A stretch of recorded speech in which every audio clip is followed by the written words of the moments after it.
بسم اللہ الرحمن الرحیم والصلاة والسلام علی رسول اللہ وعلی آلہ وصحبہ اجمعین۔ مدن ناظرین و سامعین کرام، السلام علیکم ورحمۃ اللہ وبرکاتہ۔ مرشد اول حضرت مولانا جلال الدین رومی حضرت سید برہان الدین محقق ترمذی رضی اللہ تعالی عنہ کا مختصراً تذکرہ پیش کرتے ہیں۔ حضرت سیدنا برہان الدین محقق ترمذی کا شمار حضرت مولانا روم کے والد ماجد کے اہم مریدوں اور نامور علماء میں ہوتا ہے۔ حضرت مولانا روم کے والد ماجد نے جب وفات پائی تو اس وقت سید برہان الدین محقق ترمذی اپنے وطن ترمذ میں تھے۔ فوری طور پر کونیا شریف روانہ ہوئے۔ حضرت مولانا روم نے اکثر ظاہری علوم انہی سے حاصل کیے تھے۔ اس ملاقات کے بعد سید صاحب نے مولانا کا امتحان لیا اور جب تمام علوم میں کامل پایا تو فرمایا اب وقت آ گیا ہے کہ میں تمہارے والد محترم کی باطنی امانت تمہیں لٹا دوں۔ اس کے بعد سید برہان الدین محقق ترمذی نے آپ کو بیعت فرمایا اور تقریباً 9 سال تک طریقت و سلوک کی تعلیم دیتے رہے۔ بعض کا خیال ہے کہ بلخ میں ہی آپ کے والد ماجد نے آپ کو سید صاحب کا مرید کروا دیا تھا۔ سید برہان الدین کی خصوصی توجہ نے حضرت مولانا روم کو درجہ کمال تک پہنچا دیا۔ حضرت مولانا روم جب کسی علمی تقریب میں اسرار و رموز بیان فرماتے تو لوگ پتھر کی طرح ساکت ہو جاتے تھے۔ روایت ہے سید برہان الدین محقق ترمذی حضرت مولانا جلال الدین رومی کے والد بزرگوار کے مرید ہونے کے بعد ویرانوں اور جنگلوں میں نکل جاتے اور عبادت الہی میں مصروف رہتے۔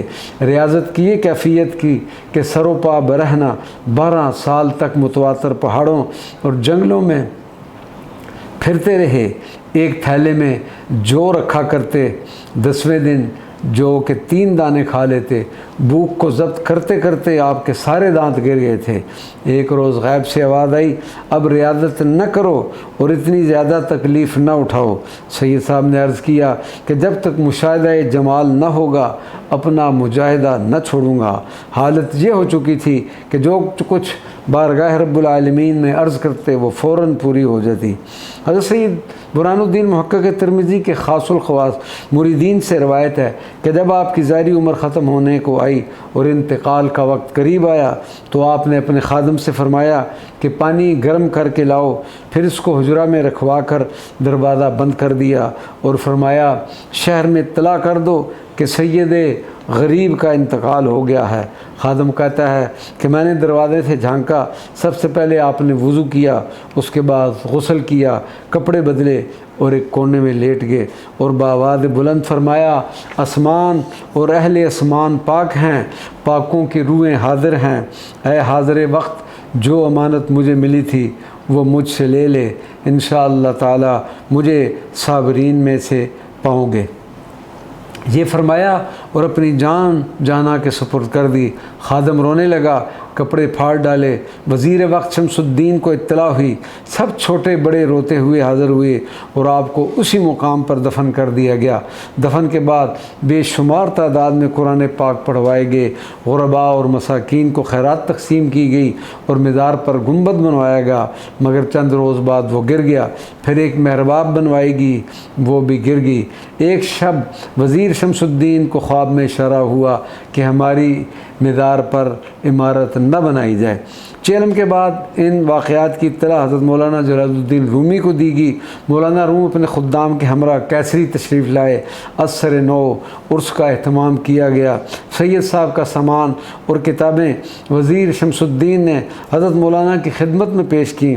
مولانا نے چند چیزیں بطور تبرک وزیر شمس الدین کے حوالے کی اور باقی تمام سامان کونیا اپنے ہمراہ لے آئے۔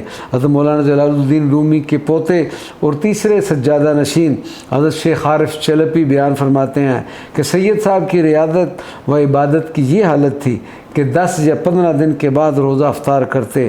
جب نفس انتہائی مجبور کرتا تو آپ کسی دکان پر تشریف لے جاتے اور دکاندار جو پانی کتوں کے واسطے کسی برتن میں ڈال کر رکھا کرتے اس پانی کو دیکھ کر اپنے نفس سے مخاطب ہوتے اور فرماتے کہ میری پہنچ تو صرف یہاں تک ہے، اگر تیرا ارادہ ہے تو یہ پانی پی لے، ورنہ دوبارہ مجھے تکلیف نہ دینا۔ حضرت مولانا جلال الدین رومی کے صاحبزادے حضرت سلطان ولد فرماتے ہیں کہ سید صاحب ابتدائی جوانی میں میرے جد امجد حضرت مولانا بہاؤالدین کی خدمت میں صرف 40 دن ٹھہرے تھے، اور انہوں نے آپ کو ان 40 دنوں میں کشف و ولایت و سلوک کی تمام منازل طے کروا دی تھیں۔